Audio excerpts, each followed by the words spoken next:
Now students, next theory, measure the internal resistance of the cell by using potentiometer. Means potentiometer की ये second application है. First application क्या थी? To compare the EMF of the cells, जो मैं last में देखा था. अब यहाँ पे आपको क्या फाइंड आउट करना है कि internal resistance of the cell. Means जो ये सेल है, ईएमएफ है, राइट, इसका हमको इंटरनल रेजिस्टेंस जो है वो फाइंड आउट करना है by using the potentiometer device. ये पोटेंशियोमीटर डिवाइस यूज करके इसके पास जो इंटरनल रेजिस्टेंस है वो हमको कैलकुलेट करना है, राइट. सो उसके लिए students, first when we close the switch K1, first close the switch K1 को क्लोज करो, राइट, एंड K2 स्विच जो है विच इज ओपन, K2 को ओपन रखो. सो यहाँ पे होगा क्या?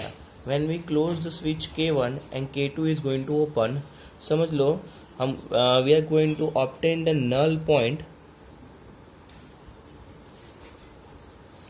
Eight J1 and AJ1 is equal to L1.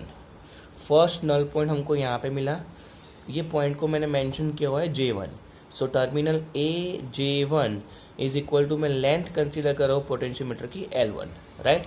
So we can take the ratio कि EMF is equivalent to the, right, is equivalent to the KL1.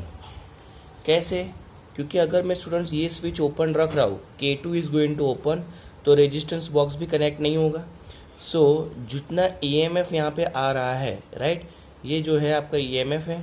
So EMF which is equivalent to the length of the potentiometer, क्योंकि यही potentiometer का principle है कि voltage which is directly proportional to the length of the wire. So ये आपका first equation हो गया. Now second equation में close both switch K1 and K2, right.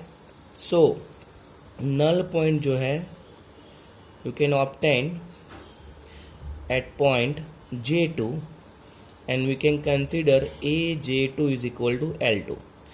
अब स्टूडेंट्स यहाँ पे ध्यान से देखो, जैसे ही मैंने K2 को यहाँ पे क्लोज किया, then it is the introduced about the resistance box. Means यहाँ पे आपको एक्सटर्नल रेजिस्टेंस जो है वो मिल रहा है.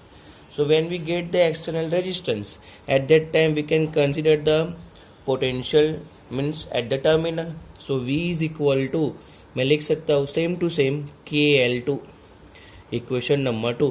It is also principle of the potentiometer, right? K is the constant. Now take the ratio 1 divided by 2. So हम लोग ऐसा भी लिख सकते हैं E by V is equal to L1 by L2. K is going to cancel. इसको बोलते हैं इक्वेशन नंबर A.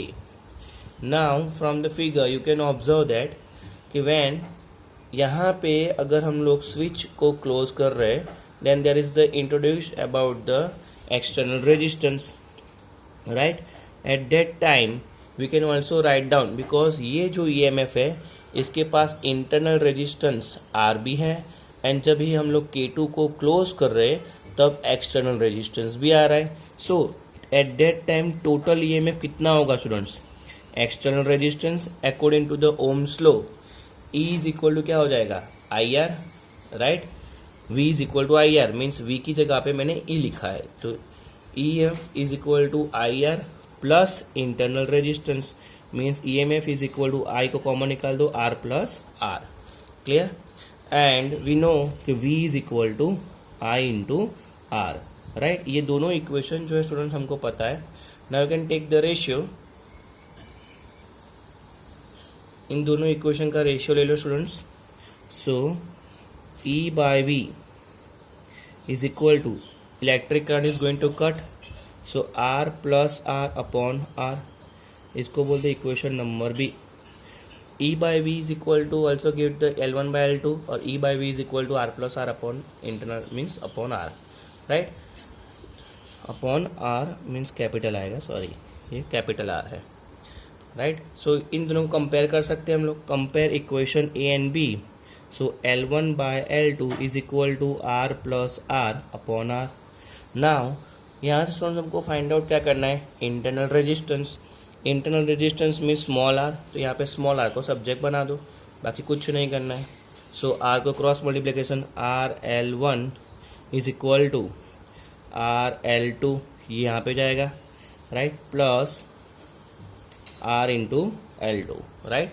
अब यहाँ से आपने उसको सब्जेक्ट बनाया, सो इसको मीन्स LHS की साइड मूव करवा दो। सो R कॉमन निकल जाएगा, L1 minus L2, right, divide by L2 is equal to R। तो ये आपका फाइनल इक्वेशन आ गया। So you can find out the internal resistance, R is equal to L1 minus L2 upon L2, right. ये है, ये equation से जो है वो आप इंटरनल रेजिस्टेंस जो है वो फाइंड आउट कर सकते हो। Clear students?